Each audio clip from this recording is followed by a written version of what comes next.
Hello and welcome to the Women Fantasy Authors YouTube channel. I'm your host, Janet Hanker, and my guest today is Katie Fitzgerald. Hi, Katie. Hi, Janet. Good to see you. Yes, it's good to see you. Now, Katie and I are writing colleagues, and we are both members of Women Writing Other Worlds. So that's how we know each other and have gotten to know about each other's work. Um, we are going to be talking today about the first book. Oh, before we talk about your book, I would like to ask you to share a little bit about yourself. Oh, goodness. Well, I mean, I grew up reading fantasy. So being an author has always been what I wanted to do. But, you have to put on your big girl pants at some point and pay the bills. So I spent 20 years in high tech in Silicon Valley, writing, computer manuals. And then I had a 15-year career in decorative arts and then back to writing fantasy.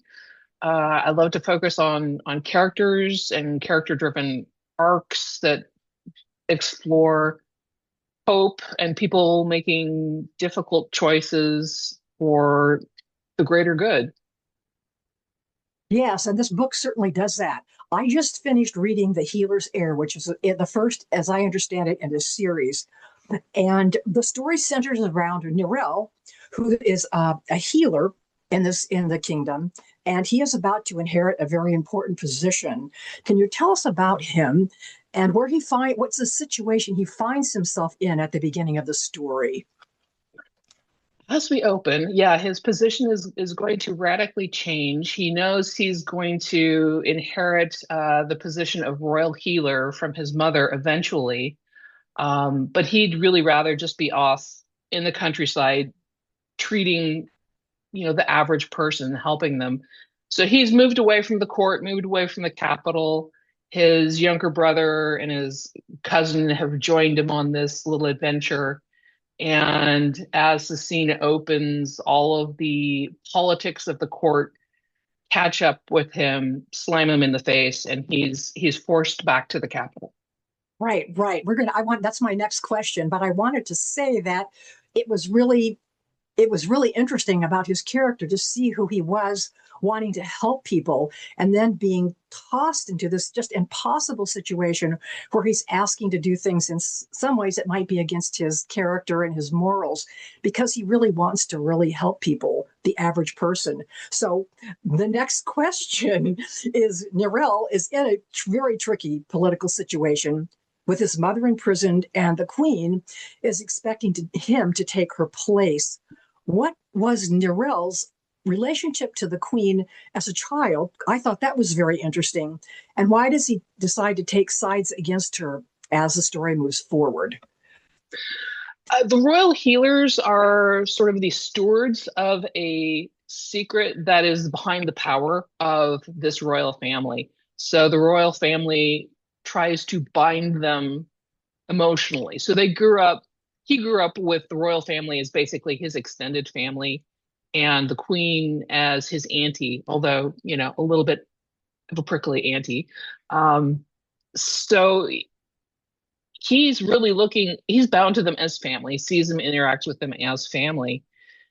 And so his mother was the queen's best friend, basically tells her to shove off when the queen makes a very harmful choice, hoping that she's not going to get imprisoned. But no, she gets imprisoned, and the queen expects him to just pick right up and fill the role as if nothing happened. Um, Yeah, yeah, yeah. And I'm not gonna. I'm trying to avoid spoilers, so I'm not going to go into exactly what they do. But there's some pretty gritty stuff in here about people being treated kind of like almost like slaves. Although I guess the queen's idea behind controlling people was for her own safety. What would you say? Her decision that is pretty grim on how she's going to identify who is loyal. Um, I mean, what do you think what's her main motives? What were her main motives behind that? uh, it definitely arises out of safety for herself, firstly, but also being able to control people, know where alliances are, who um, answers to who. It's a very strict hierarchy of who has power and who doesn't. And yeah, gritty things happen.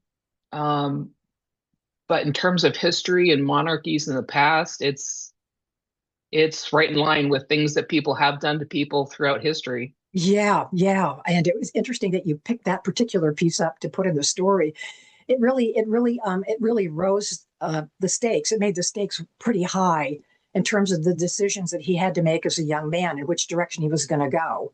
I mean, I thought it was like, wow, I was really, wow, this is going to get intense. He comes from a big family, and he has a lot of brothers, right? So how his tell us a little bit about his family situation. What was his father's where was his father in the social strata? How was his family placed in the community? So yeah, I find it funny that you think his family's big because I have two brothers, so to me it seems normal. But yeah, his main group, he has a younger brother, Atreus, a younger sister, and then a cousin who's his best friend and Okay. basically functions like a brother. I think I was counting him into the total. Yeah. Yeah. Yeah, I mean he's four functions of the story, he's a brother. Yeah. Um his family, I mean, after the royal family, his family is the top of the power structure. Um, their caste has three different levels. Both of his parents are in the very top tier. So his Okay. mother's the royal healer. His father is a diplomat. So he, in younger days was often in other countries being a diplomat. Now he's their equivalent of the Secretary of State. So he coordinates their country's diplomats to other countries, and he's the main point of contact for other countries interacting with them. Right. Now, his mother is jailed because she defied a queen's order. It, I, it, was their position in society. She is pretty. She ends up being what I would see described as fairly brutal in her approach to things. So the reason she didn't just kill them all was because of their position in society, or do you feel like she had does have a bit of an emotional connection to them still, since she watched the children grow up? Absolutely. One, it's the queen and Narelle's mother, they're still best friends, and there's still that emotional tie. His mother is the only one who, in the past, has been able to tell the queen to speak truth to power, and not had consequences, but she went too far as the queen is concerned. And again, it's back to this secret that the royal healers have. They're protectors of the secret that keeps the queen in power. Yeah, So it's yeah. it's both emotional and tactical. Right, right. Yeah. Well, we can't go into how they do that because that's a really big spoiler, but it's a very interesting plot line. And I loved how you brought the women in. The women are coming into the story in really important ways. And that brings me to his sister, Pentley. And Penthy, Pen, Pen, Pen, Penthy. Penthy, sorry. Okay, Penthy. No And worries. so she's important. So I don't or normally ask inspirations, but I am interested in how you came about her. Is there a little kernel of your revolutionary spirit in there, or where did she come from? Um, so the funny part is Penthe has two older brothers and is the youngest. I have two older brothers. I'm the youngest. For anybody who knows me, this is total coincidence. Penthe is not me, and she's way cooler than I am. Um, I needed somebody who was vulnerable. Penthe is practically magicless in this society where magic Yes. is everything. And so I needed somebody who represented people who are marginalized and othered and discounted because they don't fit the society's idea of what power is. So she represents all of that, and because she's younger, she's more vulnerable. Um, and the queen's decisions affect Penthe most of all. And she becomes that last straw when Penthe is hurt because of the queen's decisions. That's when Narelle's family, finally says, okay, this is happening to everybody, not us. If we who are so powerful can't stop this, nobody else can. So we have to do Yeah, something. yeah. I uh, I do want to talk with you a little bit about the magical system, and you have a very interesting use of runes in healing. So, to share a little bit how that works, how they're used, especially how the healers use them. The runes are at the basis of all magic, um, and they're loosely based on Nordic runes. So each rune has multiple meanings. Magic is sort of ambient in the landscape, and so people who have access to that magic focus their intent through the meaning of the rune. So there's a Okay. specific rune for healing. There's a specific rune for like starting a fire or producing light. So they summon the correct rune, channel the magic through it, and the intent of the rune produces the outcome. Okay. It's interesting. It reminds me a little bit of Reiki. I don't know if you know about Reiki, which is it's a healing modality. And I trained to be a Reiki healer with animals specifically, and they use ancient symbols, which you draw while you're doing the healing work, which is basically, sending your energy to heal. And I didn't think about that. Sorry, my little guy's barking. Okay, yeah, that's okay. Bring him into the conversation. Oh, And is this this is Tank? hello, hello, you little ornery doggy. He's half Jack Russell, so he's thinking he needs to defend the house right now. Oh, okay, okay. Does he defend you? He's the defender from delivery people and the meter person, and yes, of And course. yeah, he's the bully of my Labrador. Oh, we love them. We love our fur babies so much. Go defend. Yeah, but I think so. I think, even though maybe you didn't know about the connection, it makes sense that symbolism was used throughout history in healing. That makes a lot of sense, doesn't it? And something to focus your energy on before you channel it to whatever you're trying to heal or protect or whatever. Um, I'm such a nerd. Do you know about Utsi the Iceman? no, He's a man who was mummified in the Swiss Alps, oh, yes, I do. thousands of years old. And so, I mean, in examining his body after they removed him, they found tattoos with symbols over joints that had like arthritis Oh or my other gosh. other medical conditions. And these symbols they think were meant to be a treatment. And it's just so fascinating. I love that. And didn't know about him. I didn't remember about the marks on his body, but man, that makes so much sense, doesn't it? So So cool. they're simple and yeah. So we have a lot to draw on as we're writing our stories from history for sure. And I wish modern medicine would bring in some of these more non-traditional modalities as well. Okay. In a scene towards the end of the book, Narelle says that during battle, he talked with the goddess. Well, why is this unusual, or was it unusual? And what does it mean for Narelle's future? I wonder how he must be really special. He's talking to the goddess. You're very intuitive to pick up on this as part of his future. I Okay. can't say Okay. too much. Okay. Yeah. Um, but in this world, it is very unusual to interact with the goddess. She's not a deity who commands. She nudges, she Hmm. shows options. And in this particular instance, right before the battle, Narelle thinks he has to do one thing because that's what everybody expects of him. And she reminds him of who he is. Mm. And this whole other possibility opens up to solve the problem and remain true to who he is as a healer. Yeah, and not because it's a hard choice to make, and we all. I think it. I don't want to, be political or anything at this point in time. That's another discussion.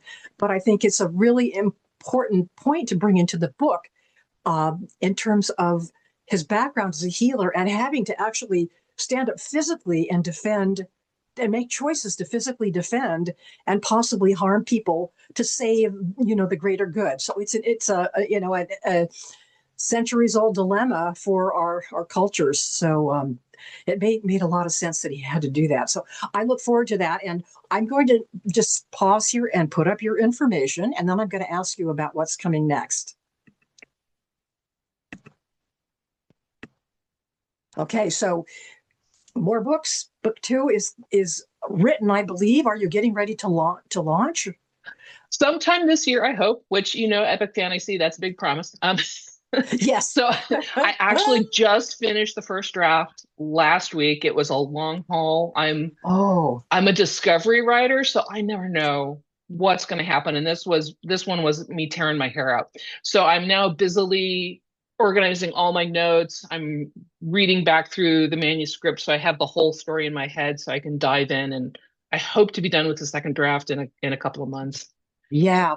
I'm a discovery writer too, and it's a wild ride, isn't it? Oh my God. Wow. There are times I'm like, oh my God, I wrote myself into a corner again. Yeah. You know what happens to me is I'll be writing something and I think it's going to go a certain way. And then some character that I didn't even know was going to be in the story comes in and goes, "Oh, no, that's not where we're going with this." And then I've got this other direction.